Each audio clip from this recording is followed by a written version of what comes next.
నమస్తే. సార్ కూటమి గెలిచింది కదా సార్, దాని మీద మీ అభిప్రాయం సార్? కూటమి సమిష్టిగా ఈ రాష్ట్ర అభివృద్ధిని కాంక్షిస్తూ విశేషమైన సేవలు అందిద్దామనే సత్సంకల్పంతో కూటమిని నమ్మి ప్రజలు ఓట్లేసి మరి ఈ కూటమికి పట్టం కట్టారనే భావనలో ఉన్నానమ్మా. చంద్రబాబు నాయుడు గెలిచారు కదా సార్, ఆయన పరిపాలన ఎలా ఉండబోతుంది అనుకుంటున్నారు? ఇంకా ఇది సిల్లీ ప్రశ్నలాగా ఉందమ్మా. అద్భుతమైనటువంటి భారతదేశ లెవెల్లో అద్భుతంగా చేయగలిగిన సమర్థుడు మరి ఈ విషయంలో వెనకబాటు ఉన్నాడని ప్రశ్న గుర్తు చేసుకోవడానికి లేదమ్మా. ఏమీ లేని రోజుల్లో హైదరాబాద్ నగరం అద్భుతమైన ఐటీ నగరాన్ని ఇప్పుడు భారతదేశంలోనే గొప్ప నగరంగా ఐటీ హబ్ని తయారు చేసిన మహానుభావుడు.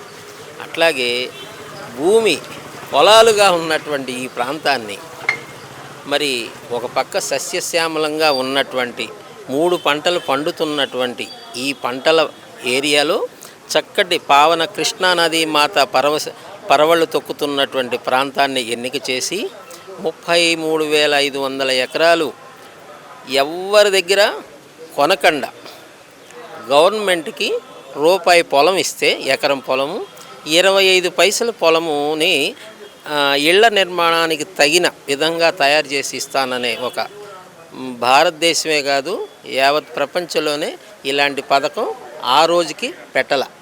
మహానుభావుడు ఆ పథకం పెట్టి రాజధాని రైతుల్లో నేను కూడా ఒక రైతుని, మరి నేను కూడా గర్విస్తున్నాను, మర్చిపోలేని సంఘటనగా భావిస్తున్నాను.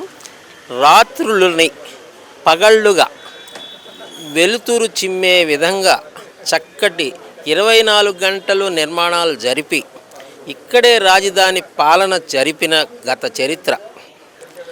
అలాగే గత ప్రభుత్వం కనుక పరిశీలిస్తే ఇక్కడే కూర్చొని మొన్నటిదాకా ఇక్కడే పాలన చేస్తూ 3 రాజధానులు, జిల్లాకు ఒక రాజధాని, ఎయ్యో రకాల మాటలు మాట్లాడుతూ అట్లాగే ప్రభుత్వంలో ఉన్నటువంటి ఉన్నతమైన స్థానంలో ఉన్నోళ్ళు మరి ఒక్కొక్కళ్ళు ఒక్కొక్క మాట మాట్లాడారు. ఎడారని, పనికిరానిదని, ఇంకోటని నోటికి వచ్చినట్టు మాట్లాడారు.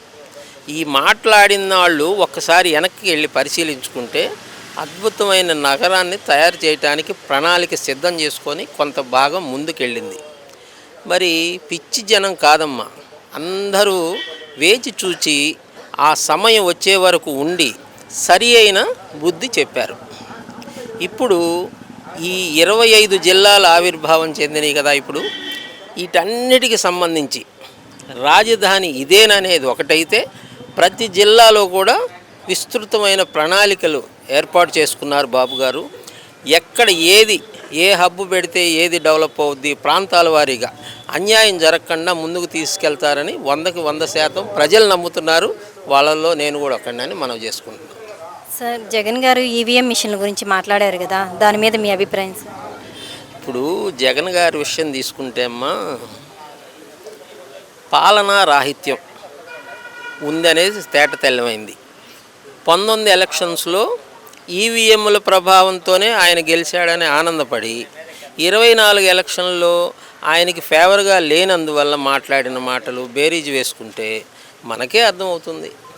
నారా లోకేష్ గారు కూడా గెలిచారు కదా సార్, ఆయన పరిపాలన ఎలా ఉండబోతుంది అనుకుంటున్నారు? బ్రహ్మాండంగా ఉంటుందమ్మా. ఈ ప్రాంతంలో ఎమ్మెల్సీగా ఉండి ఐటీ మంత్రిగా తీసుకొని ఈ ప్రాంతంలో విశేషమైనటువంటి ఎన్నో ఐటీ కంపెనీలు శంకుస్థాపనలే చేయటం కాక భవన నిర్మాణాలు చేయటమే కాకుండా ఆటోనగర్ ప్రాంతంలో బ్రహ్మాండంగా వేలాది మందికి ఉద్యోగానికి దోవ చూపించినటువంటి గొప్ప వ్యక్తి ఒకటైతే 19 ఎలక్షన్లలో ఆయనకి మేము మంగళగిరి టౌన్లో మంచి మెజారిటీ ఇచ్చినప్పటికీ మిగతా కాన్స్టిట్యున్సీలో తగిన ప్రాధాన్యత దగ్గరలో తప్పిపోయినప్పటికీ అంటి పెట్టుకొని ఈ ప్రాంతంలో ఉన్నటువంటి పేద చేతి వృత్తుల మీద మహిళలకి కావాల్సినటివి ఏమిటని ఆలోచన చేసి విశేషమైనటువంటి ప్రణాళికలు వేసి నెలవారీగా ట్రైనింగ్లు ఇచ్చి వాళ్ళ పనిముట్లు కావచ్చు, కుట్టు మిషన్లు కావచ్చు, వివిధ రకాలైనటువంటి సేవలు చేస్తూ ఉన్నది ఒకటైతే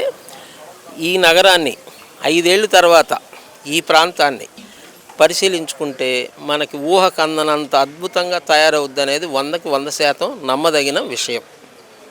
థ్యాంక్ యూ సార్. ధన్యవాదాలమ్మా.